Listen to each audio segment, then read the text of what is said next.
آپ کو پتا ہے کہ اب تک نیتن یاہو امریکہ سے کتنا بھتہ لے چکا ہے؟ 8,000 ارب ڈالر۔ جی ہاں، 8 ٹریلین ڈالر بھتہ لے چکا ہے نیتن یاہو اسرائیلی وزیر اعظم جنگوں کے نام پر امریکہ سے۔ اور اس کو فنڈ کون کر رہا ہے؟ امریکی عوام۔ امریکی عوام اپنے خون پسینے کے پیسوں سے نیتن یاہو اور اس کی قوم کو پال رہے ہیں، اور اسرائیل امریکیوں کی کمائی پر پل رہا ہے، ان کے ٹیکسز پر چل رہا ہے۔ اور یہ کچھ نمبرز ہیں جو سامنے آئے ہیں کہ پچھلے 26 سال کے دوران وار آن ٹیرر کے نام پہ مختلف ملکوں کے اندر امریکہ گیا، اور اس کو یہ بتایا گیا کہ کچھ ممالک بہت خطرہ ہیں خطے میں، خاص طور پہ مشرق وسطیٰ کے 3 ملکوں کو دنیا کے لیے ایک بہت بڑا خطرہ قرار دیا گیا۔ نیتن یاہو نے امریکہ کی مختلف حکومتوں کو بتایا کہ ایران بہت بڑا خطرہ ہے پوری دنیا کے لیے، عراق بہت بڑا خطرہ ہے پوری دنیا کے لیے، اور لیبیا بھی کچھ ایسے ایٹمی ہتھیاروں کی طرف بہت تیزی سے بھاگ رہا ہے، اس کی طرف دوڑ رہا ہے، جس سے پوری دنیا خطرے کی لپیٹ میں آ سکتی ہے۔ اور مختلف ان 3 ملکوں سے ڈرا ڈرا کر نیتن یاہو نے امریکہ کو مسلسل جنگ میں جھونکے رکھا، اور امریکہ کی مختلف حکومتیں، مختلف صدور، مختلف ایڈمنسٹریشنز اپنے قیمتی ڈالرز پھونکتے رہے ان جنگوں پر جو لا حاصل رہیں۔ عراق میں جب امریکہ گیا تو اس نے عراق جنگ میں اپنے فوجی گنوائے، اپنا انفراسٹرکچر خراب کیا، اپنے ڈیفنس سسٹم کو بری طرح ٹھیس پہنچائی، اور اس کے بعد حاصل کیا ہوا کہ ویپنز آف ماس ڈسٹرکشن نہیں ملے، یعنی بڑے پیمانے پر تباہی پھیلانے والے ہتھیار عراق سے نہیں ملے۔ لیکن اس جنگ میں امریکہ جو جھونک کر واپس آیا وہ تھے 2,300 ارب ڈالر۔ جی ہاں، 2.3 ٹریلین ڈالرز۔ اور اس کے بعد یہ کمائی کس کی تھی؟ یہ کمائی امریکی عوام کی تھی۔ اب امریکی عوام یہ سوال کرتے ہیں کہ ہمارے ملک میں سہولتیں نہیں ہیں، ہم لوگ بہت پریشان ہیں، ہم لوگ ہوملیس جو لوگوں کی تعداد ہے وہ بڑھتی جا رہی ہے، بے گھر افراد کی تعداد وہاں بڑھتی جا رہی ہے، لوگ کروڑوں اب تک امریکی ایسے ہیں جو اس دنیا سے جا چکے ہیں یہ خواب لے کر کہ وہ کبھی اپنا ایک چھوٹا سا گھر تعمیر کریں گے، لیکن انہی کے ٹیکسز کے پیسوں سے، انہی کی محنت کی کمائی سے اسرائیل میں لوگ نہ صرف جاب نہیں کرتے ہیں، کوئی کام نہیں کرتے ہیں، بلکہ وہ اپنے اچھے اچھے گھر اور اپارٹمنٹس بنا کر شاہانہ زندگی گزار رہے ہیں۔ ایک یہ ویڈیو بھی ابھی سامنے آئی تھی کچھ دن پہلے، جس میں لوگوں سے، اسرائیلیوں سے انٹرویوز کیے گئے اور ان سے پوچھا گیا کہ تم کرتے کیا ہو؟ تو انہوں نے کہا کہ میں تو پڑھتا ہوں۔ تو وہ کہتے تھے کہ فنڈز کہاں سے آئے تمہارے پاس؟ تو انہوں نے کہا کہ پتہ نہیں۔ اس کے بعد کچھ اسرائیلیوں سے سوال کیا گیا کہ تم کیا کرتے ہو؟ تو انہوں نے بتایا کہ ہم کچھ بھی نہیں کرتے۔ تو انہوں نے کہا کوئی جاب تو کرتے ہوگے، گھر چلانے کے لیے کچھ تو کرتے ہوگے۔ تو انہوں نے کہا کہ ہم کچھ نہیں کرتے، اور ہمیں ہماری گورنمنٹ پال رہی ہے۔ اور ان کی گورنمنٹ کو کون پال رہا ہے؟ امریکی عوام۔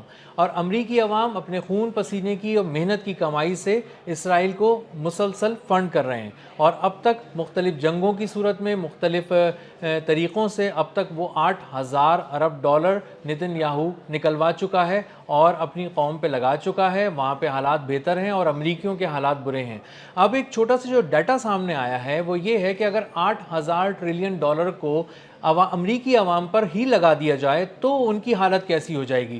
تو بتایا یہ گیا کہ وہاں پر کم از کم 3.5 کروڑ گھر تعمیر کیے جا سکتے ہیں، 2.5 لاکھ سے 4 لاکھ ڈالر کے درمیان کے، اور وہاں پر تقریباً 13 کروڑ امریکی ان گھروں میں رہ سکتے ہیں بہت سکون سے۔ لیکن وہ ابھی بہت زیادہ رینٹ پے کرنے پر مجبور ہیں، بہت زیادہ مارگیجز میں پھنسے ہوئے ہیں، اور ایک ایسے جال میں پھنسے ہوئے ہیں قرضوں کے جو ان کی زندگی کے خاتمے تک جاری رہتا ہے، اور اپنے گھر کا خواب ان کے لیے اب خواب بن کر رہ گیا ہے۔ انہی 8,000 ارب ڈالر کو اگر ہم صحت کے شعبے میں ٹرانسلیٹ کریں تو پتہ یہ چلتا ہے کہ پورے صحت کے شعبے میں انقلاب برپا ہو سکتا ہے۔ ایک میڈیکل کیئر فری مل سکتی ہے، اور فری تو کئی جگہ پہ اب بھی ہے لیکن فوری مل سکتی ہے، اور وہ جو ایک طویل انتظار کرنا پڑتا ہے، اور ایکسیس ٹو میڈیسن اور ہیلتھ کیئر فیسلٹیز سب سے اچھے صورتحال میں، سب سے اچھے ہاسپٹلز کے اندر وہ یقینی بنائی جا سکتی ہے۔ اسی طرح جو طلباء آج قرضوں کے جال میں پھنسے ہوئے ہیں امریکہ میں، ان کے قرضے ہیں محض 1.6 ٹریلین ڈالر، یعنی 1,000 600 अरब डॉलर, ये मजमूई कर्जे हैं। और अगर इन कर्जों को गवर्नमेंट उतारने पर आए 8,000 अरब डॉलर में से 1,600 अरब डॉलर निकाल कर अगर वो सिर्फ तलबा के कर्जे ही चुका दे तो उनकी पूरी ज़िंदगी सुकून में आ सकती है और इसके अलावा भी पैसे बचेंगे। पब्लिक इंफ्रास्ट्रक्चर की साइड पर बात करें तो 8,000 अरब डॉलर से जो अमेरिका के अवाम इसराइल को दे देते हैं और वो मुख्तलिफ जंगों की मद में दे देते हैं जिनसे अमेरिका को कोई ख़तरा नहीं है, बल्कि असल वो इसराइल का पैदा करदा एक ख़ुद साख्ता ख़तरा है।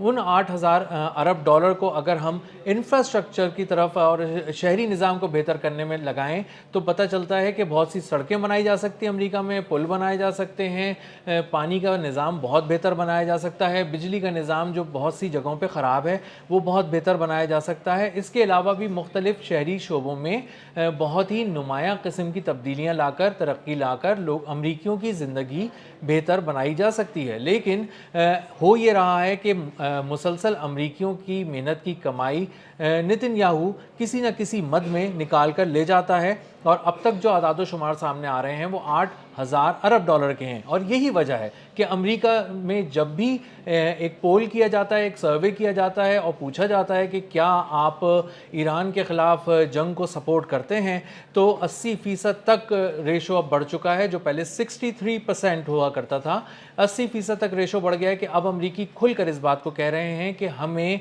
इस ईरान जंग का कोई फ़ायदा नहीं, अमेरिका को इसमें नहीं जाना चाहिए। हम पहले दिन से ही कह रहे हैं कि अमेरिका को इस जंग में इन्वॉल्व नहीं होना चाहिए।